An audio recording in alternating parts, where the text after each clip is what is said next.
السلام علیکم عشق سخن کے معزز دوستو۔ حضرت رابعہ بصری کے حسن و جمال اور ایک نوجوان کی خواہش۔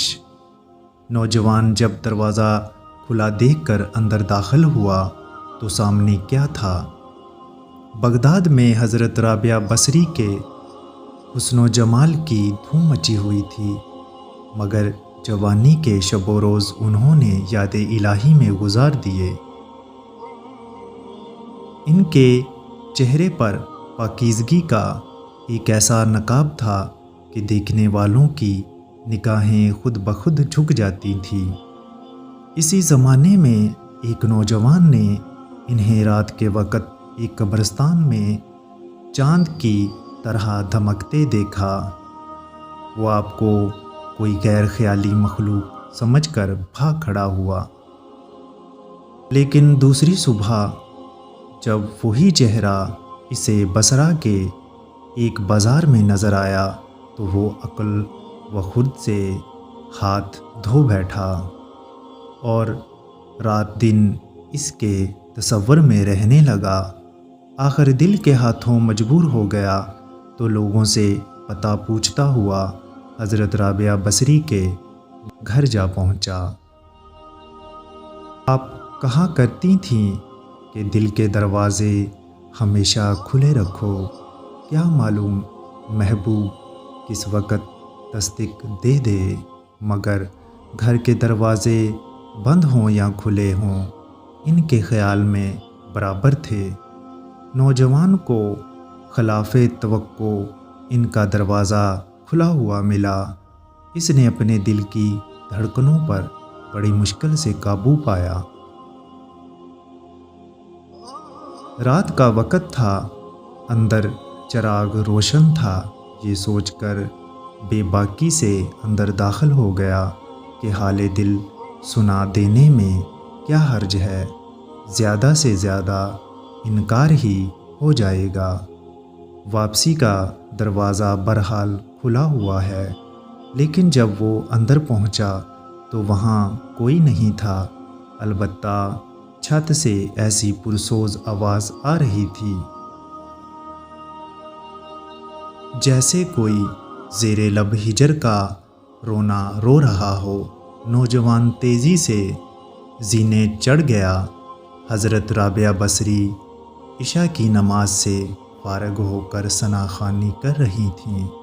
پروردگار، ستارے روشن ہو گئے، لوگ سو گئے، بادشاہوں نے دروازے بند کر لیے، ہر محبوب اپنے محبوب سے مصروف و راز و نیاز ہے، میں تیرے سامنے کھڑی ہوں۔ نوجوان پر سکتہ طاری ہو گیا۔ اسی وقت حضرت رابعہ بصری نے پلٹ کر اسے ایسی قہر آلودہ نظروں سے دیکھا کہ اس کی زبان چپ ہو گئی۔ رابعہ نے اس کے قریب آ کر پوچھا، کیا تم مجھ سے شادی کی درخواست کرنے آئے ہو؟ نوجوان نے کانپتے ہوئے ہاتھ سے اپنی زبان کی طرف اشارہ کیا کہ وہ بول نہیں سکتا۔ حضرت رابعہ بصری نے کہا، اس سے پہلے کہ زبان کی طرح تیرا دل بھی چپ ہو جائے، تو جس رستے سے آیا ہے اسی رستے سے لوٹ جا۔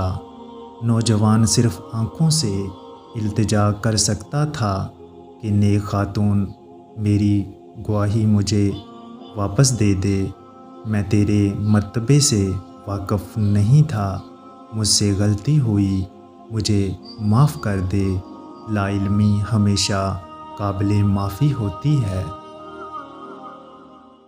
اس کے خاموش آنسوؤں کے جواب میں حضرت رابعہ بصری نے کہا، نوجوان، تو نے اگر مجھ سے کوئی زیادتی کی ہوتی تو میں تجھے یقیناً معاف کر دیتی۔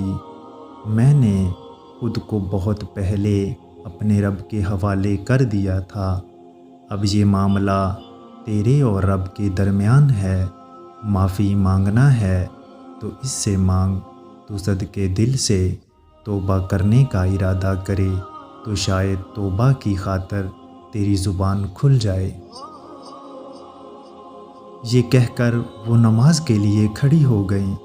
نوجوان بھی بے اختیار سجدے میں گر گیا۔ وہ رو رہا تھا، نامعلوم تھا کب تک روتا رہا۔ جب اسے ہوش آیا تو زبان کھل چکی تھی اور توبہ توبہ کا ورد کر رہی تھی۔ بصرہ کے بازاروں میں سالہ سال تک ایک مجذوب گرمی، جاڑے اور برسات سے بے نیاز ہو کر دیوانہ وار توبہ توبہ کے نعرے لگاتا رہا۔ اس کے نعروں سے بصرے کی راتیں گونج اٹھتی تھیں اور بچے سہم کے ماؤں کے سینے میں دبک جاتے تھے۔ آخر ایک دن وہ مجذوب اچانک ہی کہیں غائب ہو گیا، پھر کبھی اس کا پتہ نہیں چلا۔ وہ مجذوب یہی نوجوان تھا جو حضرت رابعہ بصری کی بدولت ہی دربار خداوندی میں محبوب ٹھہرا۔ امید ہے آپ کو ہماری ویڈیو پسند آئی ہوگی۔ مزید اچھی ویڈیو کے لیے ہمارے چینل کو سبسکرائب کر لیں۔ اللہ نگہبان۔